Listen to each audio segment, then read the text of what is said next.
आज की जन सुनवाई में 223 आवेदन प्राप्त हुए। मुझे लगा कि लोगों का विश्वास बढ़ा है कि हमें न्याय मिलेगा और हमारे आवेदनों पर तत्काल कार्रवाई होगी, निराकरण होगा। जो लोग कई दिनों से भटक रहे थे या लंबे समय से भटक रहे थे, एक साल 2 साल पुराने आवेदन भी वो लेके आए हैं। तो हमने आज सभी अधिकारियों के साथ बैठक करके एक व्यक्ति के आवेदन पर गंभीरता से विचार करते हुए निराकरण कराने का प्रयास किया है। कई आवेदन नाकृत भी हो गए हैं और कईयों में अभी प्रक्रिया चालू है और नाकृत शीघ्र से शीघ्र किए जाएंगे। और सबसे ज़्यादा आवेदन आज जो आए हैं उसमें राजस्व विभाग, नगरीय प्रशासन, पंचायत एवं ग्रामीण विकास विभाग के आए हैं। इनको भी पुनः तीनों जिले के अधिकारियों को हिदायत दी गई है कि सभी एसडीएम को बोला गया है, सीएमओ को बताया गया है, सीओ जिला पंचायत को भी अवगत कराया गया कि किसी भी हालत में आवेदक को यहाँ भटकने की आवश्यकता नहीं पड़ना चाहिए। उन आवेदनों के लिए, छोटे छोटे कामों के लिए जिनका निराकरण जनपद स्तर पर, तहसील स्तर पर, अनुभाग स्तर पर हो जाना चाहिए था, हर हाल में वहीं सिविल लगा के, वहीं कैंप लगा के निराकरण करें। साथ ही 2 मामले गंभीर किस्म के भी हमारे सामने आए हैं, जिसमें कि एक में पीएम आवास योजना के तहत किसी माताजी से सचिव के द्वारा गलत राशि लेकर के, गलत आश्वासन देके, गुमराह करके उनसे पैसे लिए गए। उनको तत्काल निलंबित किया गया है। उनका नाम विजय खम्परिया है, जो तत्कालीन ग्राम पंचायत कुम्हारी जनपद पंचायत पटेरा के सचिव थे। इनको निलंबित आदेश जारी कर दिया गया है। साथ ही तहसील पटेरा अंतर्गत हल्का पटवारी श्रीमती प्रिया श्रीवास्तव, इनके द्वारा भी सीमांकन नक्शा और तरमीन में गंभीर लापरवाही की गई है। आवेदन के साथ उनका जो उन्होंने सीएम हेल्पलाइन में शिकायत की थी, उनका मोबाइल नंबर ले करके और उसको निराकृत दर्ज कर दिया गया है, जबकि उसका निराकरण वास्तव में नहीं हुआ था। इनके ऊपर तत्काल कार्रवाई करके इनको निलंबित कर दिया गया है। साथ ही एक लोकल दमयंती नगर तहसील का भी प्रकरण सामने आया, जिसमें बिना निराकृत किए हुए ही पोर्टल पर निराकृत दर्ज कर दिया गया है कि उसको बुलाया गया, देखा कि आरआई के द्वारा और तहसीलदार के द्वारा बिना आवेदक को सुने, बिना निराकरण किए निराकृत दर्ज कर दिया गया है। तो इन दोनों को नोटिस जारी किए गए हैं। नोटिस जारी करने के उपरांत जवाब प्राप्त होने पर उस पर विचार करके इसके खिलाफ कार्रवाई की जाएगी।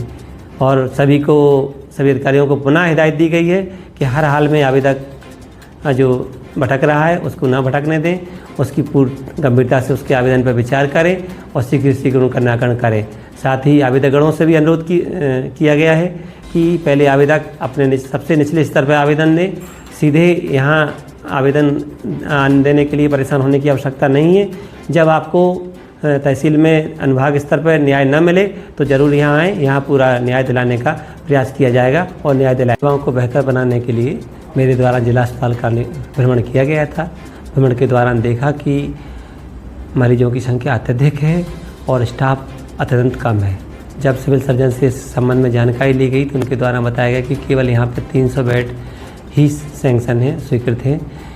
तो इसके कारण से आपने HR जो ह्यूमन रिसोर्स रहता है वो उतना उपलब्ध नहीं होने के कारण आए दिन शिकायतें प्राप्त होती हैं और लोगों को प्रॉपर समय पर इलाज नहीं मिल पाता है। इस तथ्य को मेरे द्वारा माननीय मुख्य सचिव महोदय और ACS स्वास्थ्य को अवगत कराया गया। उनके द्वारा आश्वासन दिया गया कि आप प्रस्ताव भेजें, इस पर स्वीकृत करने के लिए शीघ्र विचार करेंगे। जैसा कि आप सबकी जानकारी में है कि प्रतिदिन जो मरीज आते हैं उनको प्रॉपर समय पर OPD मिल जाए। कई बार लंबा इंतज़ार करना पड़ता है और इस ज़िले में और इस हॉस्पिटल में प्रति माह 600 से 700 प्रसव होते हैं और 300, 350 से 400 मरीज तो हमेशा भर्ती रहते हैं, जबकि पद सेंक्शन केवल 300 हैं। तो उनके लिए सारी जो व्यवस्थाएं मिलना चाहिए, प्रॉपर उनका देखरेख होना चाहिए, उसमें कठिनाई होती है। इसे दूर करने के लिए हमारे द्वारा प्रस्ताव शासन को भेजा गया है और हमें आशा है कि शीघ्र ही वहाँ से इसका उन्नयन होकर के 500 बिस्तर अस्पताल के रूप में स्वीकृत हो जाएगा।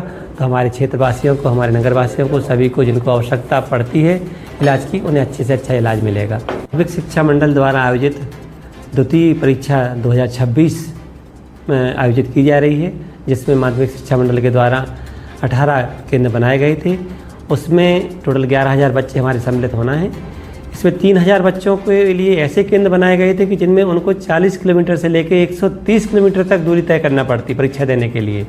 हमारे द्वारा तत्काल प्रयास करके इसका संशोधित करने के लिए प्रस्ताव भेजा गया और सचिव माध्यमिक शिक्षा मंडल श्री बुद्धेश वैद्य जी से बात करके उसको तत्काल संशोधित कराया गया। अब किसी भी बच्चे को 30 किलोमीटर से अधिक चलने की आवश्यकता नहीं होगी और हमारे बच्चे सुगमता से परीक्षा दे पाएंगे और अच्छे नंबर लाएंगे। धन्यवाद।